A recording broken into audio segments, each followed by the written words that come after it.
নমস্কার বন্ধুরা, আজ আমি তোমাদের পিঠের মরশুমে পাটিসাপটা করে দেখাবো। তার জন্য আমি এখানে 1 লিটার দুধ নিয়েছি। এটাকে ফুটিয়ে হাফ লিটার করে নেব।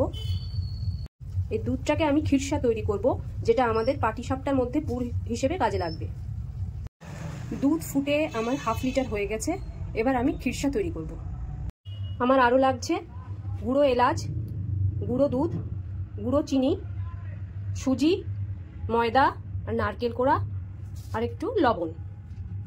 কড়াই গরম হয়ে গেছে, এবার আমি এতে দুধ দিয়ে দেব।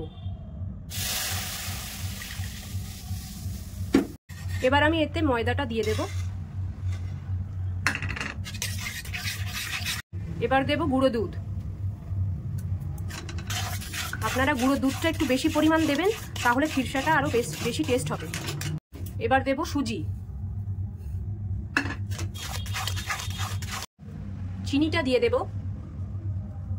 চিনিটা আপনারা গুঁড়ো করেই দেবেন, তাহলে ভালো করে মিশে যাবে। আপনারা অনবরত এইভাবে নাড়তে থাকবেন, না হলে দলা পাকিয়ে যাবে। স্বাদ মতো লবণ দেবেন, নাড়তে থাকবেন। এবার এতে নারকেল কোড়াটা দিয়ে দেব। একটু ঘন হয়ে গেলে এটা রেডি হয়ে যাবে। আপনারা এভাবেই নেড়ে চেড়ে এইভাবে খিরসাটা তৈরি করে নেবেন। এবার এলাচ গুঁড়োটা দিয়ে নামিয়ে নেব। খিরসা রেডি হয়ে যাবে। পাটিসাপটা তৈরির জন্য আমি এখানে উষ্ণ গরম দুধ নেব, আর নেব চালের গুঁড়ো, ময়দা, সুজি, স্বাদ মতো লবণ আর গুঁড়ো করা চিনি। এবার এটাকে ভালো করে মিশিয়ে নেব। অল্প অল্প করে দুধ মেশাতে হবে। ব্যাটারটা করে নেবেন। এইভাবে ব্যাটারটা তৈরি করবেন, না ঘন না পাতলা। দেখুন বন্ধুরা, এইভাবে ব্যাটারটাকে তৈরি করে নিতে হবে। এবার একটা প্যান বসিয়ে দেব পাটিসাপটার জন্য। এবার একটু তেল দিয়ে এটাকে ব্রাশ করে নেব। এবার প্যানে আমি ব্যাটার দিয়ে দেব।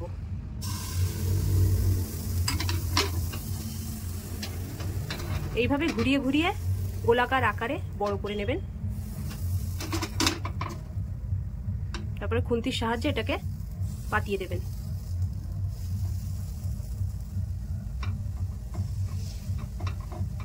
এবার সাইড থেকে খিরসাটা লম্বা আকারে দিয়ে দেবেন।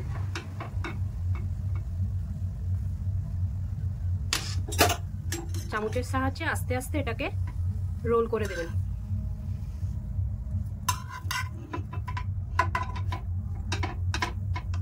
দেখুন কত সুন্দর পাটিসাপটা তৈরি হয়ে গেল। আবারও আমি ব্যাটার দেব। আপনাদের বোঝার জন্য আরেকটা করে দেখাচ্ছি। এরকম ভাবে আপনারা করে নেবেন।